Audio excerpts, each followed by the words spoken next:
You want comfort, you want ease, you want to grow but without pain, you want strength but without the strain, you want victory but without a war.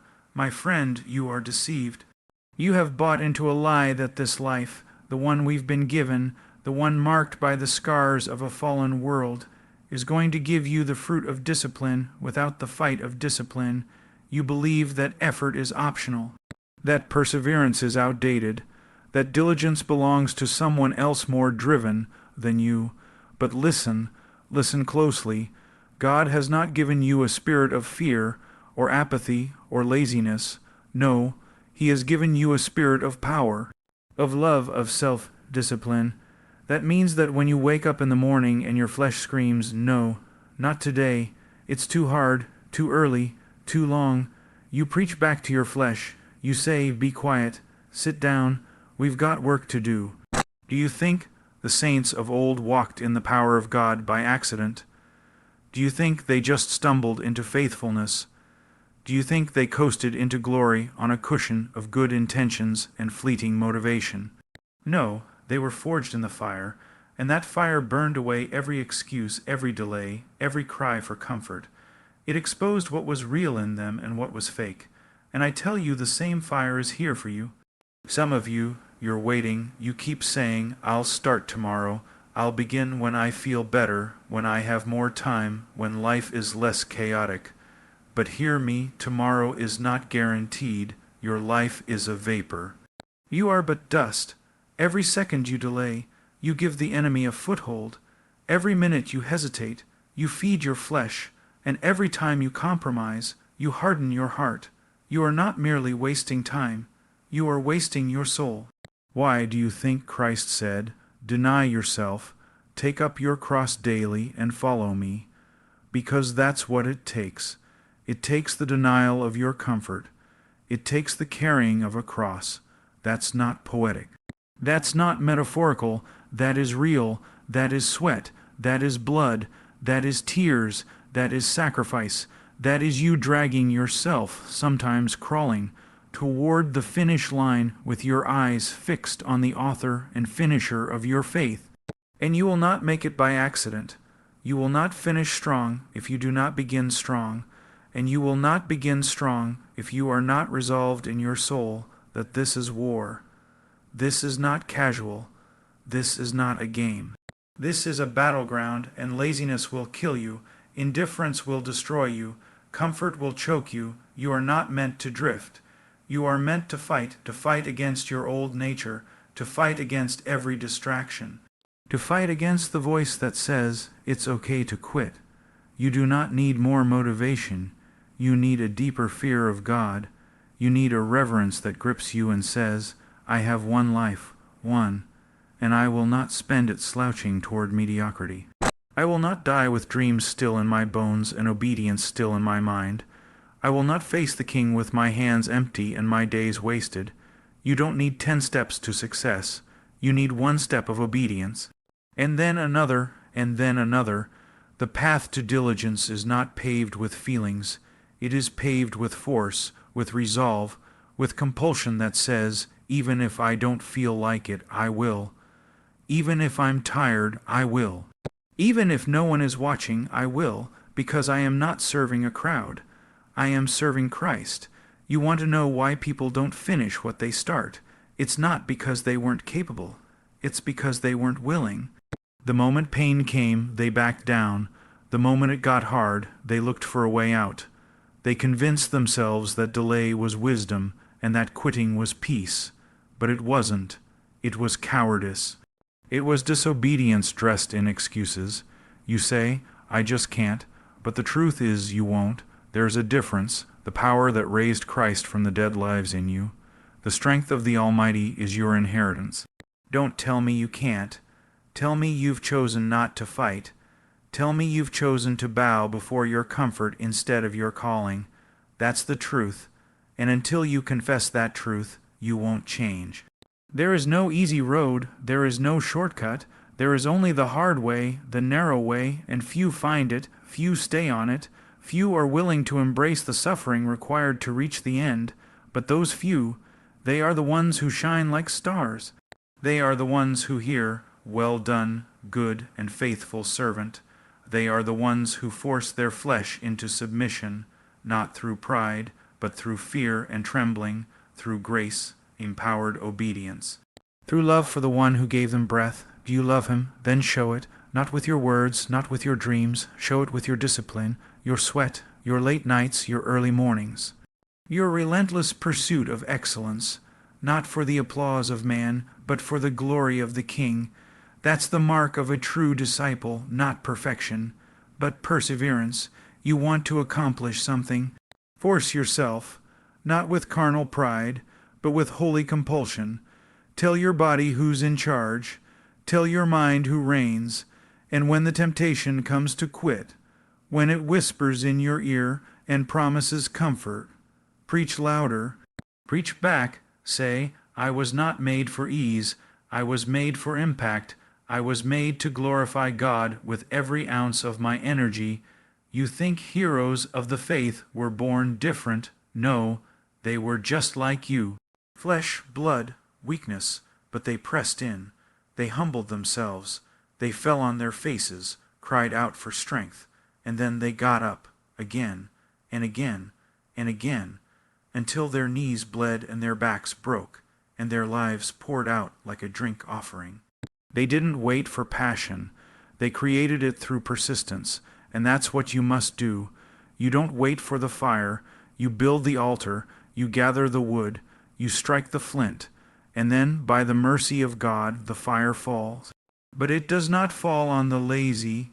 It does not fall on the passive. It falls on those who have prepared a place for it, those who are willing to say, "I'll die to myself. I'll crucify my comfort. I'll do whatever it takes." So I ask you, what are you doing with your time, with your strength, with the calling that hangs over your life like a banner? Are you dragging your feet? Are you complaining about the cost?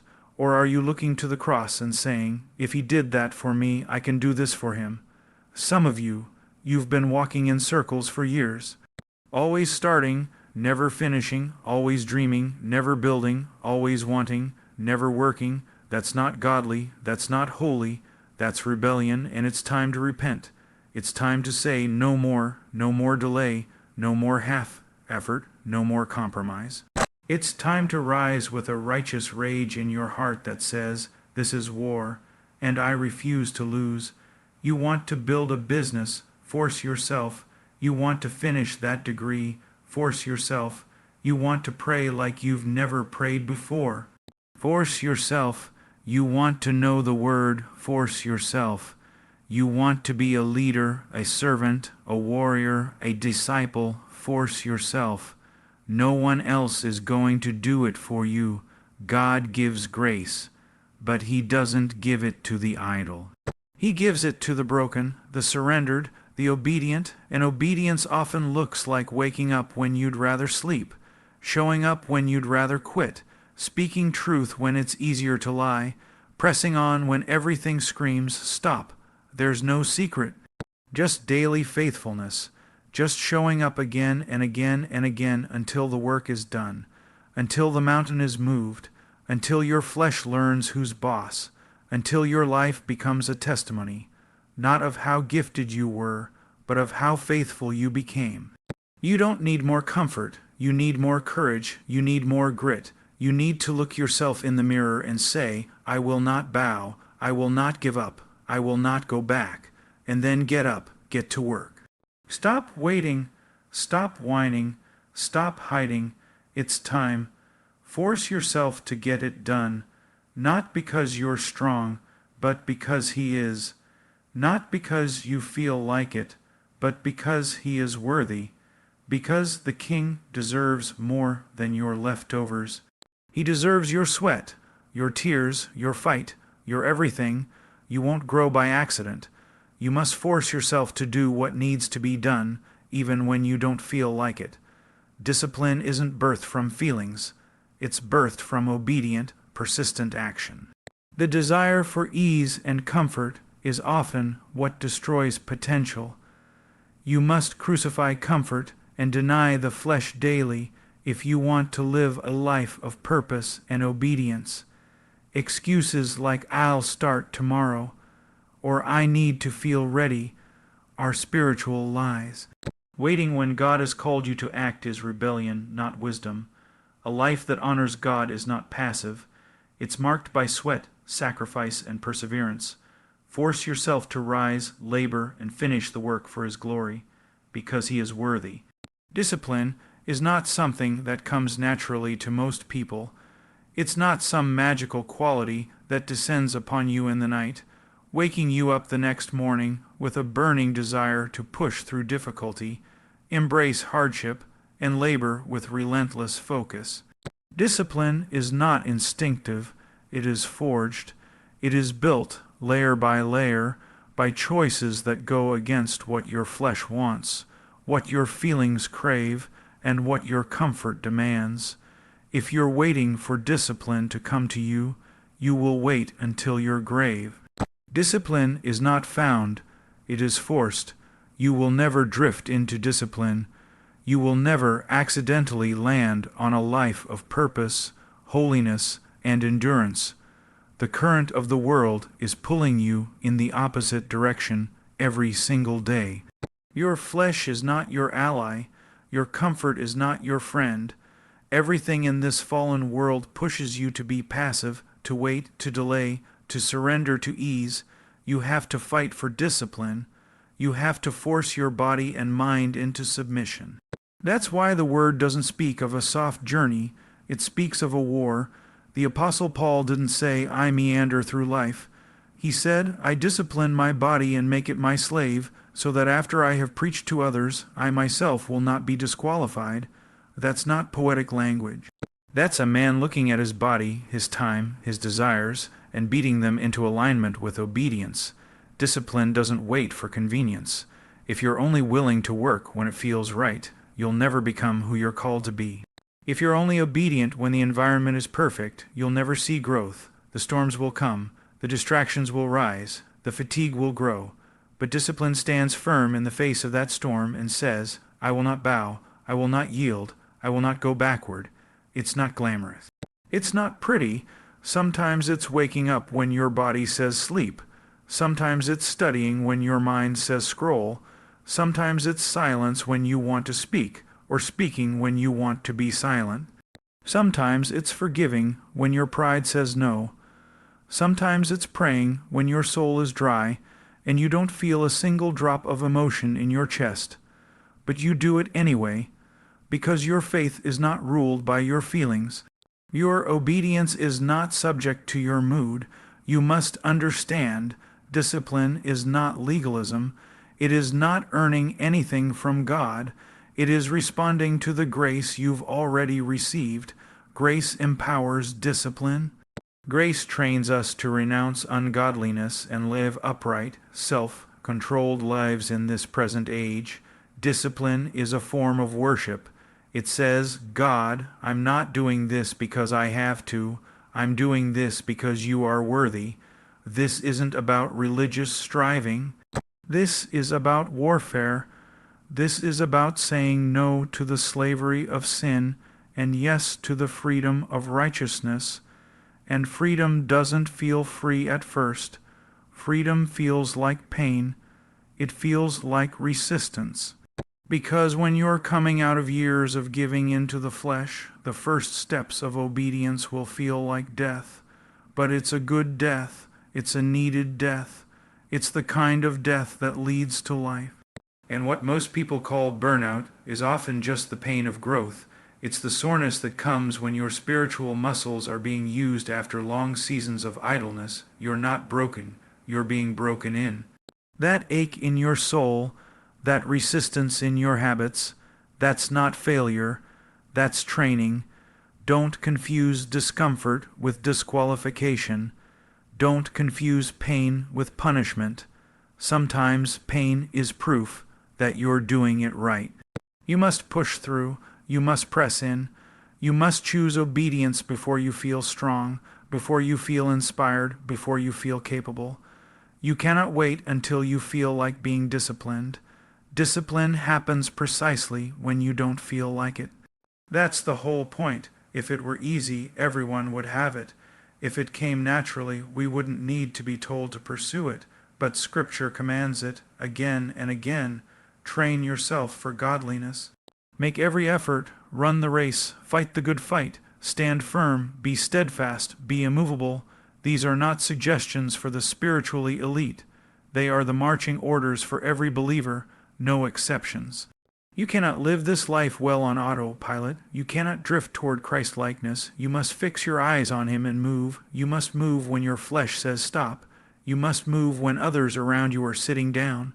You must move when the enemy whispers in your ear that you'll never be enough, never finish, never change. You don't listen to those lies. You speak back. You speak truth. You remind your soul that God has given you everything you need for life and godliness.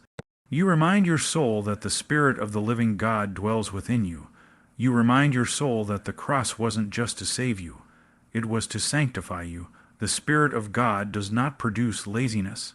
He produces fruit, love, joy, peace, patience, self-control.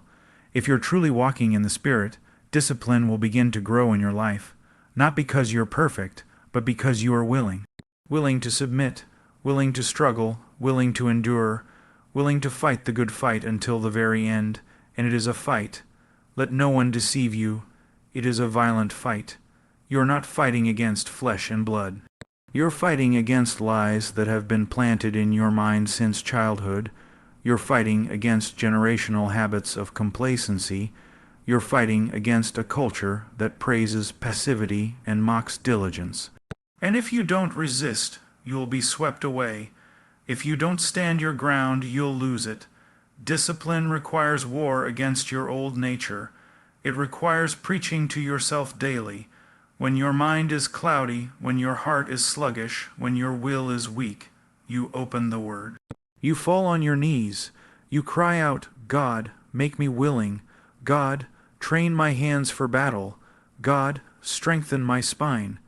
And then you stand up and do the next thing, one step, one choice, one act of obedience at a time. Don't aim for the grand gesture. Aim for the daily grind. That's where faithfulness lives. That's where character is built. That's where purpose is found, not in moments of inspiration, but in thousands of mundane, costly, unseen choices to do what is right, even when it's hard. Some of you keep saying, I don't know where to start. Start with this. Get up on time. Show up where you said you'd show up. Read what you said you'd read. Work when you said you'd work. Be silent when you want to explode. Speak truth when you'd rather stay quiet. Confess sin. Serve someone. Forgive someone. Move. Stop waiting for lightning from heaven. God already gave you His word. That's more than enough. You don't need another sermon. You need to obey the one you already heard. You don't need more time. You need to stop wasting the time you have. You don't need to be stronger. You need to act with the strength you've already been given. The problem isn't your lack of resources. It's your refusal to use them. Some of you pray for discipline and then do nothing. That's not faith. That's delusion. God isn't going to zap you with maturity. He's going to train you in maturity. He's going to put you in hard situations where you must choose faithfulness over ease, where you must do what's right even when everything in you wants to flee. That's the classroom of discipline. That's where growth is forged. So don't despise the hard days. Don't despise the dry seasons. Don't despise the discomfort. That's where your roots go deep. That's where your muscles are built. That's where your resolve is tested and made real. The struggle proves the strength. The resistance is the point. Discipline is forged in darkness, not spotlight, when no one's watching, when no one's clapping, when it's just you and your thoughts and your choices and your habits. That's where you become who you are. That's where the real battles are won. And hear this, God sees, even when others don't, even when you feel invisible, even when your progress seems small, He sees. And He honors the effort He strengthens the faithful. He upholds the ones who walk with integrity, who labor in secret, who say yes when no one's watching, who keep going when no one applauds. This is not about success. It's about obedience. It's about stewardship. It's about saying, God, I may not be the most gifted, I may not be the most talented, but I will show up. I will be faithful. I will use what you've given me. I will run my race, and I will not stop. Discipline is a decision. Every day, every hour, sometimes every minute, you choose what you feed. You choose what you believe. You choose what you do. Don't wait to feel different. Act differently, and your feelings will follow. Don't wait to become someone better. Be better. In Christ you already have the power. Now walk in it. Comfort is subtle. It never arrives with a warning.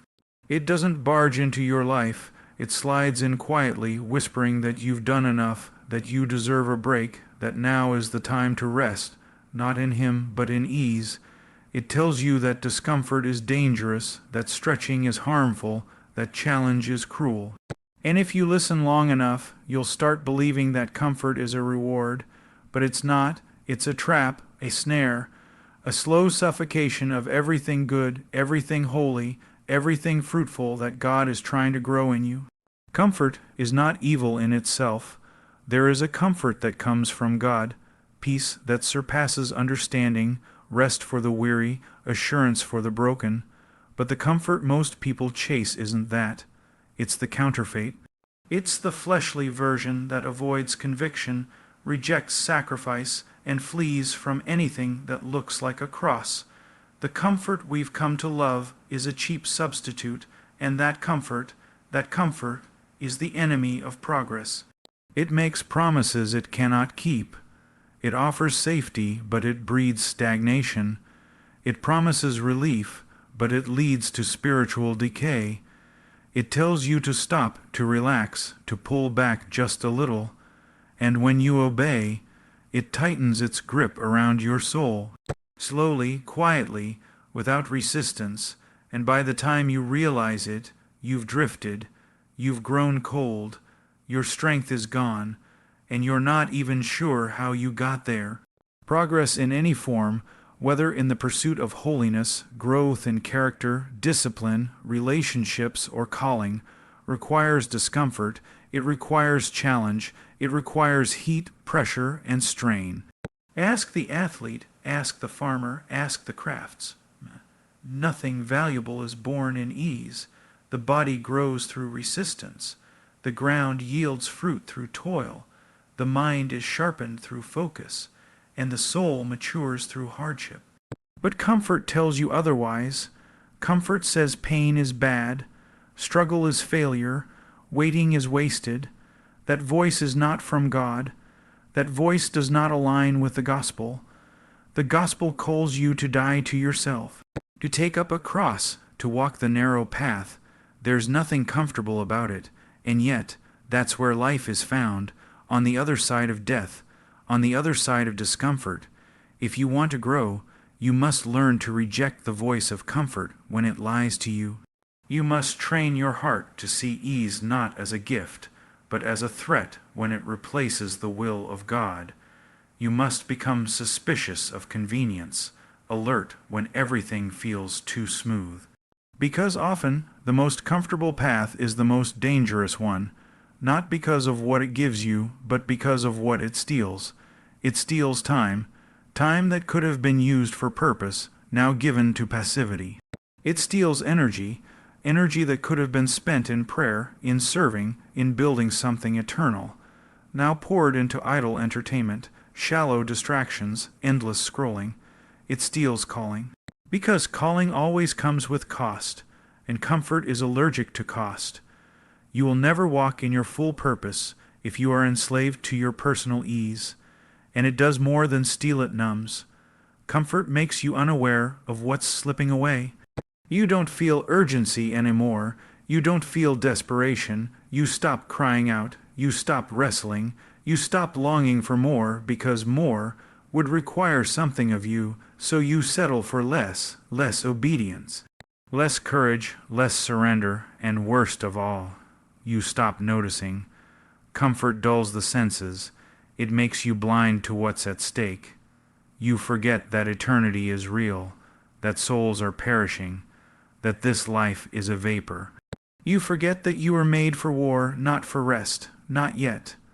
There will be rest in the presence of God, but right now you are on the battlefield, and the soldier who gets comfortable in the middle of war is the one who gets struck down first. You have to fight, not just the sin in your life, but the sin of apathy, the sin of ease, the sin of procrastination, and yes, it is sin. To know the good you ought to do and not do it, the Word says, is sin. And often we don't disobey God because we hate Him. We disobey because we love ease more than we love Him. That's the hard truth. That's what has to be confronted. You can't serve two masters. You can't serve Christ and serve your own comfort. One will rule, one will win. Either you'll crucify your comfort, or your comfort will crucify your obedience. But both can't live. One has to die. So how do you kill comfort?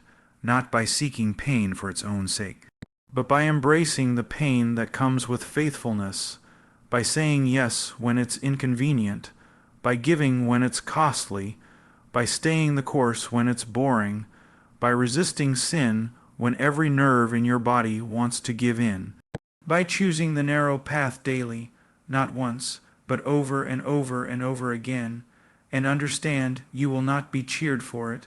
The world doesn't applaud sacrifice, it mocks it. The world doesn't celebrate holiness. It ridicules it.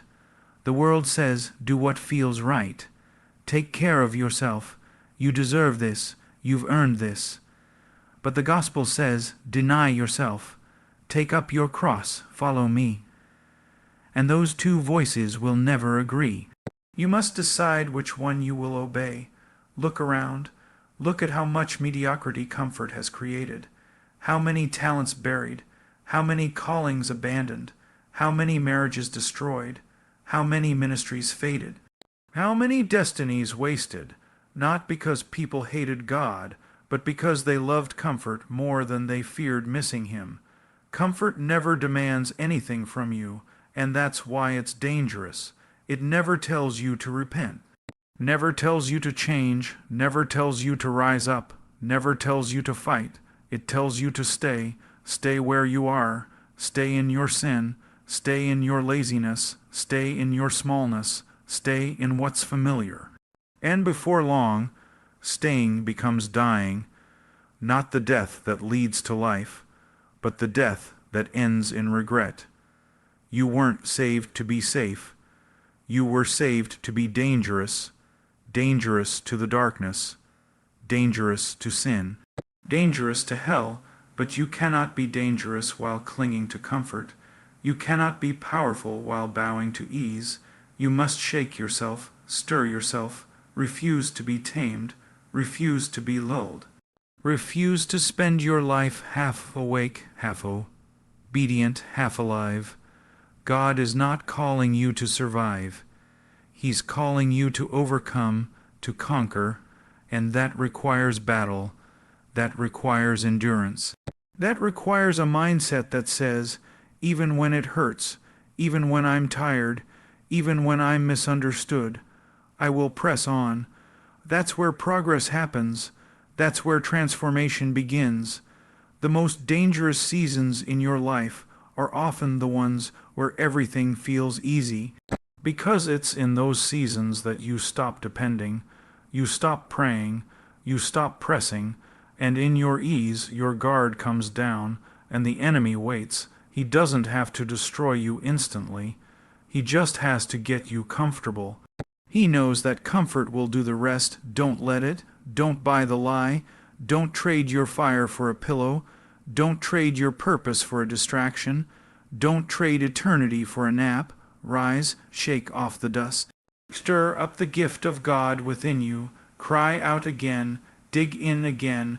Refuse to settle, because progress is not measured by how easy your life is. It's measured by how faithful you are in difficulty. It's measured by how much you are willing to endure for the sake of obedience. And comfort will never lead you there, only surrender will, and surrender is not a feeling. It's not an emotional moment, it's a lifestyle. It's 1,000 small deaths every single day. It's refusing the easier road, even when no one would blame you for taking it. It's standing firm when everything around you is giving way. It's choosing the better portion, the higher calling, the unseen reward, and yes, it's hard, it's supposed to be. The cross wasn't easy, the garden wasn't easy. The whip, the nails, the mocking, none of it was easy, but Jesus endured it all. Why? For the joy set before him. He looked past the pain, past the shame, past the weight, and he saw what it would produce. He saw you, he saw redemption, and he said, "It's worth it." So ask yourself, is your life reflecting his sacrifice, or have you settled for a faith that costs nothing and demands nothing? Have you convinced yourself that comfort is blessing, when in reality it's bondage? Are you living for applause or for eternity? Are you avoiding difficulty or embracing obedience? You can't have both. You must choose every day, and it will feel like death sometimes. It will feel unfair. It will feel lonely, but it's in that place where you choose the narrow way, where you die to comfort, where you lay down your rights, that true life begins, real progress, real joy, real fruit. That's what's waiting for you. But not in comfort, never in comfort, only on the path of the cross. We often tell ourselves that we're just waiting for the right moment, that we're being wise, that we're being cautious, that we're not ready yet. We dress it up in religious language, cloak it in spiritual sounding phrases, and convince ourselves that our hesitation is somehow holy. But deep down, it isn't holiness that drives our delay, it's fear. It's pride, it's rebellion, it's disobedience in disguise. There is a difference between waiting on the Lord and simply refusing to act. One is birthed in surrender, the other in stubbornness. One is trusting his timing, the other is protecting our own comfort. And we need to be honest with ourselves, brutally honest, because far too often what we call waiting is just a lack of obedience. It's not that God hasn't spoken, it's that we don't like what he said. When God speaks, delay is not an option.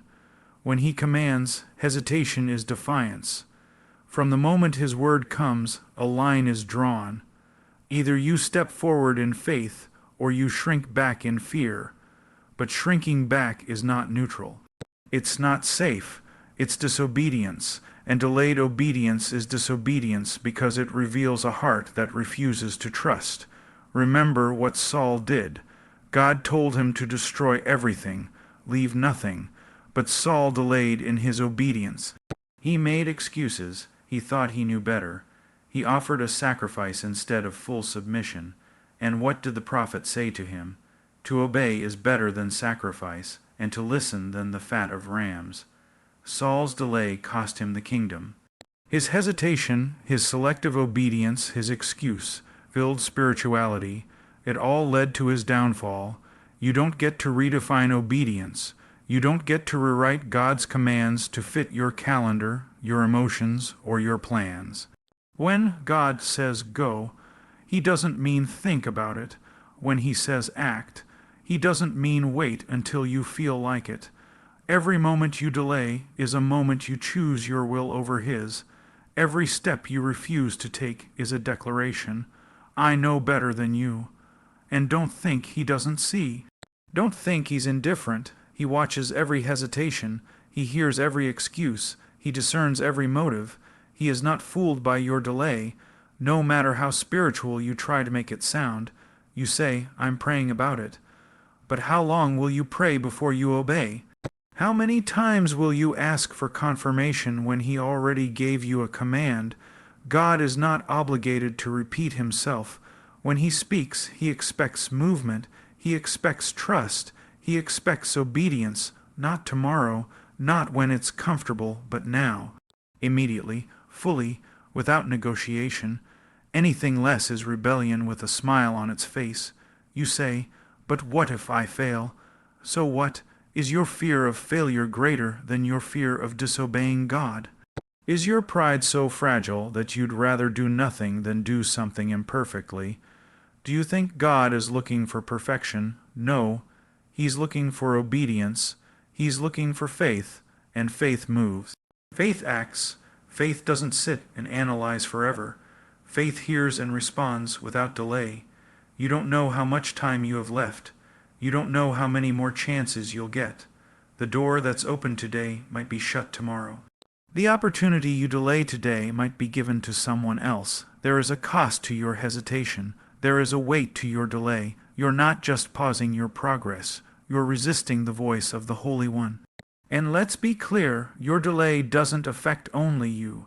Your disobedience has ripple effects. There are people on the other side of your obedience. People who will be reached, helped, healed, or restored when you say yes. And when you delay, you deny them that grace. Your selfish hesitation can block someone else's breakthrough. That's how serious this is. Moses tried to delay. When God called him from the burning bush, what did Moses say? I'm not good at speaking. Please send someone else. He had every excuse. He tried to bargain. He tried to stall, but God didn't accept it. He confronted Moses' resistance for what it was, fear disguised as humility.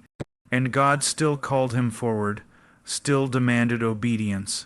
Some of you are waiting for God to remove your fear before you obey, but that's not how it works. Obedience is what kills fear. You step forward in weakness, and as you walk, He strengthens you. But you have to walk. You can't wait for your emotions to line up. You can't wait for total clarity. You can't wait until everything makes sense. Faith obeys in the dark. Faith moves before the miracle. Faith doesn't need full understanding. It needs full surrender. You've delayed long enough. You've wasted days, months, even years circling the same mountain. You've analyzed the risk. You've rehearsed the fears. You've convinced yourself that caution is wisdom. But what if it's not wisdom at all? What if it's just disobedience wearing a religious mask? You want more of God. Obey what He already told you. You want to grow. Do the thing you've been avoiding. You want breakthrough. Stop asking for new revelation when you haven't acted on the last one. God doesn't bless disobedience. He doesn't reward delay. His favor flows through faithfulness, not through timidity. Think of Jonah. He delayed too. He ran. He resisted. He went in the opposite direction, and God pursued him, not to harm him, but to bring him back into obedience. But look at what it cost: a storm, a ship, a crew nearly drowning, a man swallowed by a fish, all because he delayed what he should have done immediately. That's the cost of disobedience. That's the price of delay. God will get His will done, with or without you. But if you delay, if you refuse, if you resist long enough, you might be replaced. He loves you, He has mercy, but He will not be mocked. He will not sit back and wait forever. The kingdom is advancing, and if you don't want to move with it, He'll raise up someone else who will. Don't let your delay cause you to miss your moment. Don't let fear rob you of the life God has written for you. Don't let comfort steal your calling. You think you're waiting for the right conditions, but God is waiting for the right heart. A heart that says, "Yes, Lord, whatever the cost, wherever it leads, I won't delay another second." You must understand, delayed obedience weakens your will. The longer you wait, the harder it gets. Every hesitation deepens the rut. Every excuse becomes more believable, and eventually you'll convince yourself that what God asked you to do was never really that urgent, that maybe it wasn't Him after all, that maybe someone else will do it. And that's how callings die. If God has spoken, don't wait for a feeling. Act. Don't wait for support. Move. Don't wait for peace to drop into your lap. Step forward. Peace comes in obedience, not before it. You will never feel ready to obey a command that costs you something. That's the point. That's what makes it obedience. Stop calling your rebellion by softer names. Stop hiding your fear under the mask of wisdom. Stop dragging your feet while pretending you're being careful. Call it what it is. Look it in the face, repent of it, and then rise up and obey. There's grace for the one who stumbles in obedience. There's help for the one who is weak but willing. But there is no blessing for the one who delays out of self-preservation. There is no power for the one who disobeys behind spiritual excuses. So ask yourself, what has God already told you to do? What word has He spoken? What conviction has He placed in your heart that you've buried under layers of procrastination? Go back to that word, dig it up, dust it off, and do it now, not later, not when it's easier, now, because every moment you wait, your heart hardens. Every time you delay, your ears grow dull. Obedience delayed becomes obedience denied, and the longer you resist, the more distant He will seem, not because He left, but because your delay has placed your heart far from Him. And yes, He is merciful, yes, He is patient, but His patience is not permission to disobey. His mercy is not a license to stall. It is meant to lead you to repentance, to quick obedience, to eager surrender. There is something God is calling you to do. You know what it is. You've heard Him, and if you haven't heard Him lately, go back to the last thing He said and do it. Stop waiting for more when you haven't obeyed the first word. The next step will not come until the first one is taken. This is life and death. This is holy and weighty. Don't make light of it. Don't laugh it off. Don't say, someday. The enemy loves someday. He doesn't need to get you to say never, just not yet. He knows that delay kills destiny just as effectively as outright rebellion. The serpent's whisper has not changed. Did God really say, do you really have to do it now? Is it really that important? And you must answer, yes, He said. Yes, I must obey. Yes, it matters. And then you move. Not because your ready faith is not passive. Faith is not idle. Faith is not sitting around waiting for things to happen. True faith moves. It obeys. It labors. It fights. It digs in when everything around says to give up. It presses forward when feelings say stop. It builds when others tear down. It advances when the world retreats. Faith doesn't wait for convenience. It creates obedience. It doesn't stand still and wait for the perfect moment. Faith produces relentless work because it trusts that God is worth it, that His commands are good, and that His promises are true. There's a lie that has crept into the church, a quiet, subtle poison that says, if it's hard, it must not be God. That the Christian life is supposed to be effortless, light, full of blessing and peace and no strain. That if you're really in the will of God, everything will fall into place and require no sweat, no striving, no labor. But that's not Scripture, that's not truth, that's not the gospel. The gospel never promised ease. It promised grace to endure. It promised strength to labor. It promised power to persevere, and that power isn't for decoration. It's for work. The great men and women of faith throughout history weren't marked by their feelings. They were marked by their faithfulness. They were not those who simply believed in their hearts, but sat back and did nothing.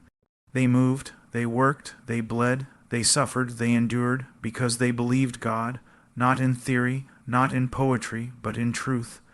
And that truth made them act. Hebrews 11 is a chapter of workers.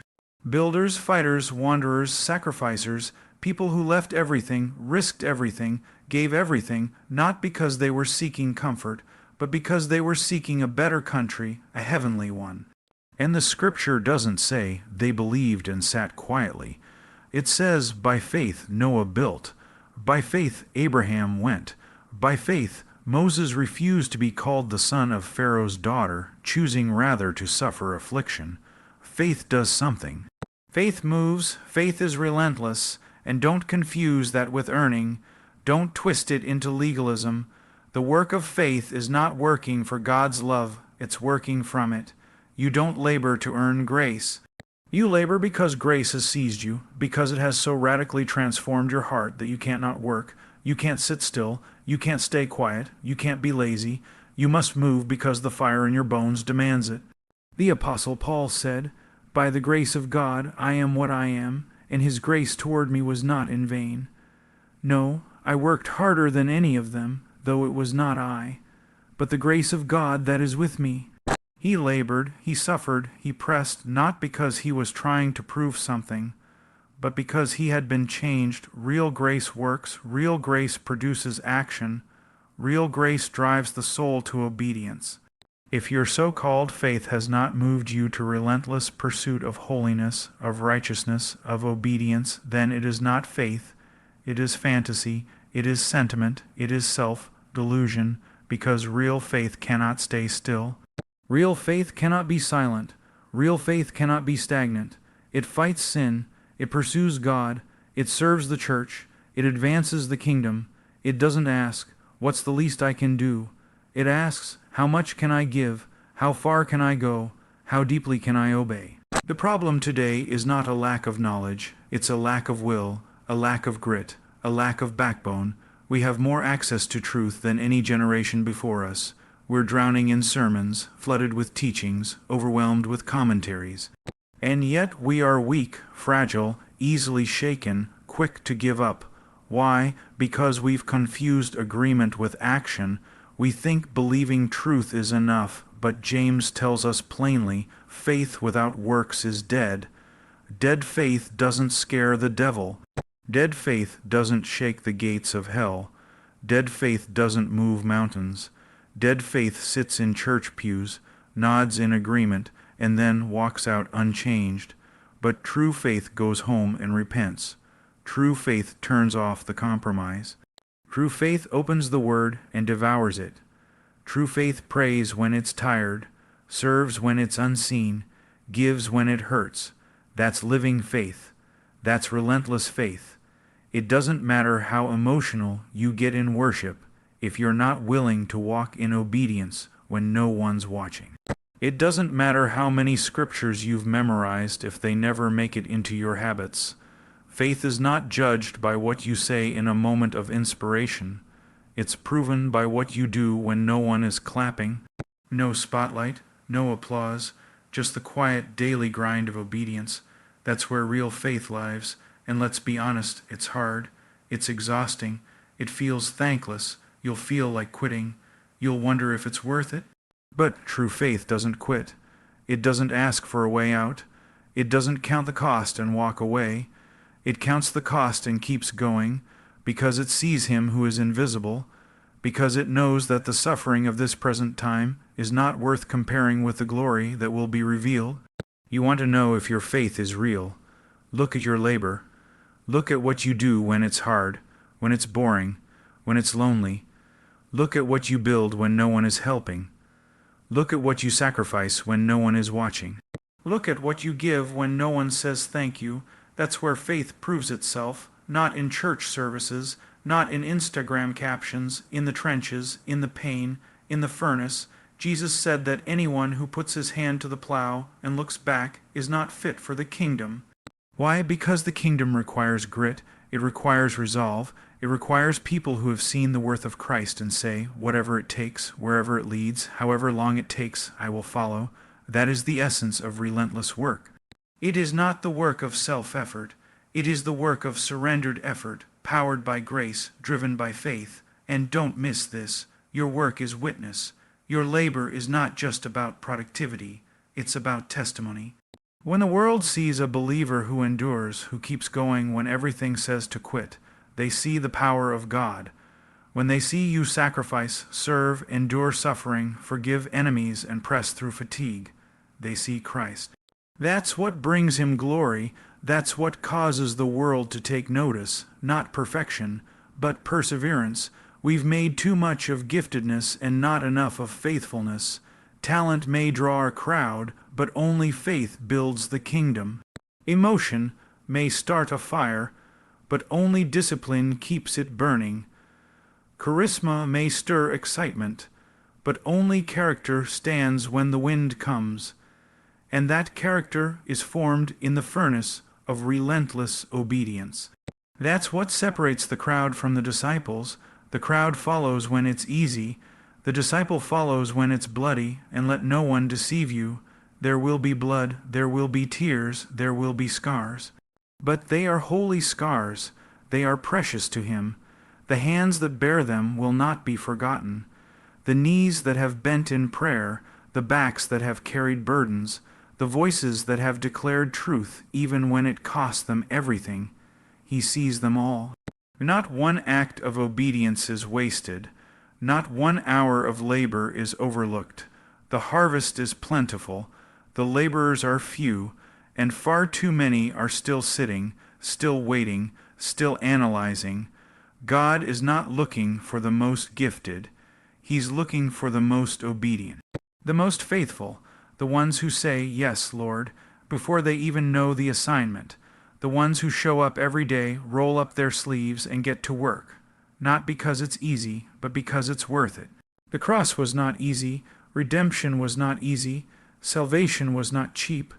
Christ labored in the garden, bled on the road, died on the hill for you, and now we are called to follow, not with words only, not with emotions only, but with lives laid down, backs bent under the weight of obedience, hands dirty from the work of the kingdom. That is what faith demands. That is what faith produces. The Spirit of God does not produce lazy men. He does not produce passive women. He produces warriors, servants, builders. He fills you not to make you feel good, but to make you effective, to empower you to do the works He prepared in advance for you to walk in. If your faith has not moved your feet, it is not faith. If it has not stirred your hands to action, it is not of God. Because when God gets hold of a man, that man moves. Stop measuring your faith by how much you know. Start measuring it by how much you obey. Stop waiting for perfect clarity. Start obeying the last thing He told you.